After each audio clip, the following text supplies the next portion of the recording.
Tidak ada yang boleh masuk ruangan ini tanpa izin ya, Li. Termasuk kamu juga harus hati-hati. Pak Aji paling tidak suka kalau ia sedang kerja ada orang keluar masuk. Jika tidak terlalu penting. Kalau ada dokumen yang harus ditandatangani, kamu hold dulu sampai beliau yang tanya. Kecuali yang sifatnya urgent ya. Kamu juga harus ingat, Pak Aji itu tidak suka kalau ada yang telat. Kamu lihat sendiri kan tadi para staf datang on time, jadi usahakan kalau beliau ada janji, kamu harus atur waktunya sebaik mungkin. Ini juga kamu harus langsung rapikan. Pak Aji juga tidak suka kalau meja berantakan. Ada kerjaan, segera selesaikan. Jika masih harus menunggu, sebaiknya simpan di dalam laci. Meja kerja harus kosong dari file. Mendengar itu, Lili tertawa sendiri. Terus boleh gak taruh foto kekasih di sini? Emi terdiam. Menatap Lili sebentar lalu teringat sesuatu. Oh iya ya, kamu udah nikah. Boleh kok, tapi ya taruh satu saja.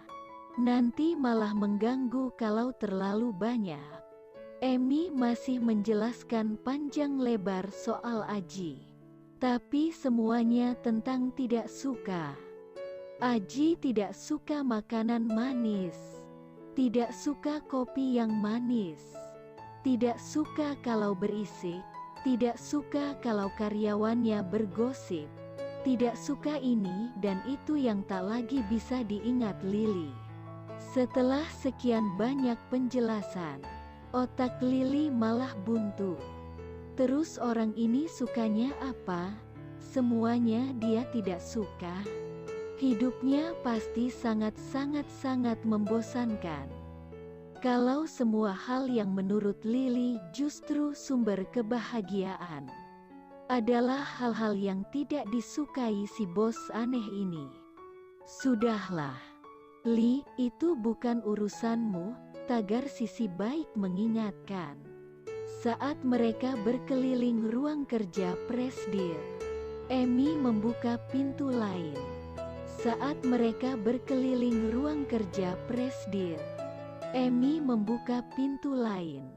Mereka pun masuk ke ruangan kecil dengan dua pintu berlawanan.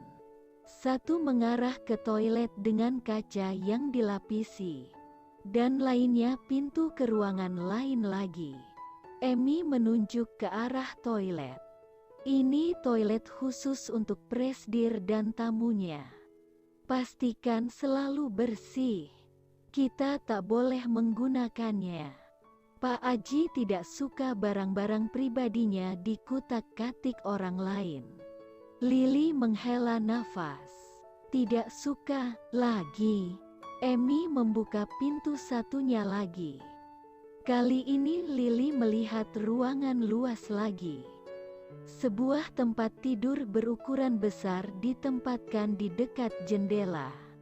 Lemari built-in dan sebuah meja kerja. Dan satu sofa di sudut berlawanan.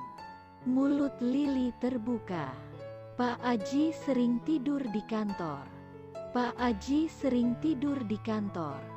Terutama kalau sedang ada tender. Ini ruangan pribadinya. Tidak ada satupun yang boleh masuk ke sini sendirian. Semua housekeeper yang bertugas membersihkan ini harus diawasi oleh salah satu dari kita. Selain untuk itu, kita tak boleh masuk. Lili mengangguk-angguk. Dia sendiri sempat khawatir.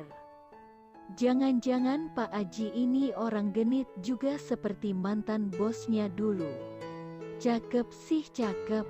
Tapi Lili tetap tak mau dijadikan kekasih mainan. Tunggu, ngapain coba Lili berpikir sejauh itu? Li, ayo, kita sudah selesai di sini.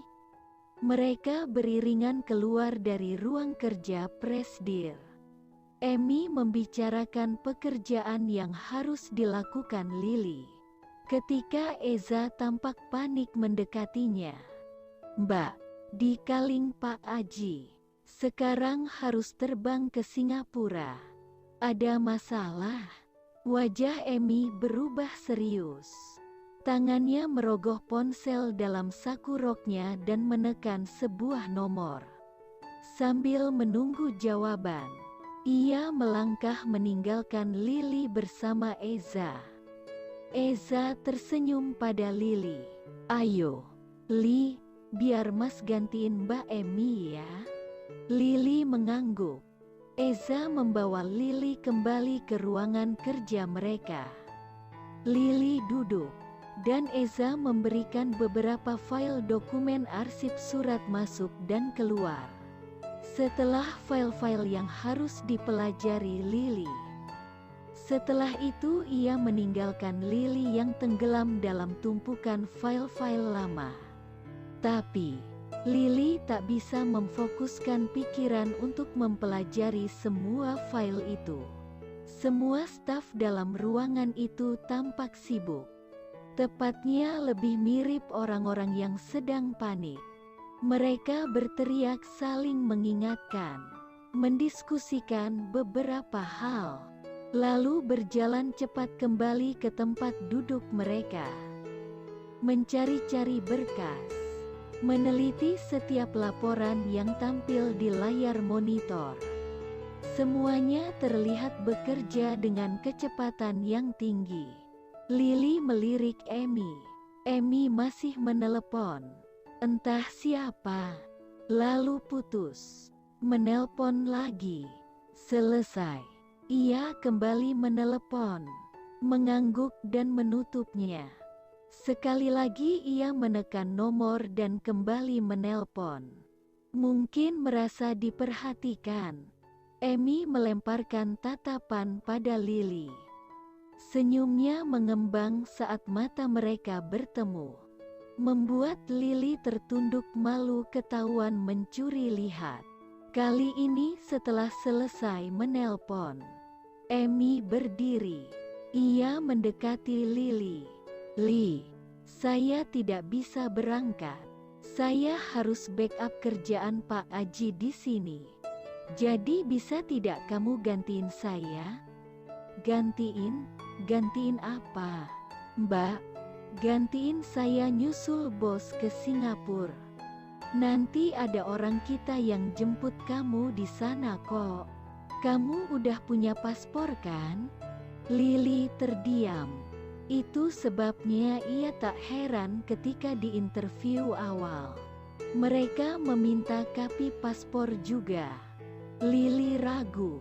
"Mbak, maaf, kapan saya harus berangkat?" tanyanya takut-takut. Amy melirik jam tangannya. "Kalau bisa sekarang, kamu akan diantar sama Pak Harun. Tiket kamu akan kami booking sekarang juga." "Apa? Sekarang? Tapi, pakaian." Petik 2. "Tenang saja, semua akan diurus di sana. Tadi kata bos, suami kamu gak bakal keberatan kamu ke sana. Jadi sekarang juga minta orang rumah mengantar paspormu ke kantor. Kamu ikut Mbak ya, biar kita diskusi apa saja yang harus kamu lakukan nanti sambil nunggu." "Ngerti kan, Li?" Lily hanya bisa mengangguk, mengambil ponselnya sendiri dan menelpon Tiar. Untung Tiar ada di rumah. Untungnya juga telinga Lily kuat saat mendengar pekikan Tiar di ujung telepon. Entah kenapa dia berpikir ini tugas menyenangkan. Ketika Amy sibuk menjelaskan, Lily hanya bisa memandang kosong. Otaknya terbang kemana-mana. Hanya satu yang ia pikirkan. Kantor di lantai 9 bukanlah seperti yang ia bayangkan. Ia tak sedang bekerja di tanah surga. Justru ia berpindah dari neraka ke neraka lebih mengerikan. Baru hari pertamanya pindah, ia sudah menghadapi masalah terbesarnya selama ini. Naik pesawat sendirian.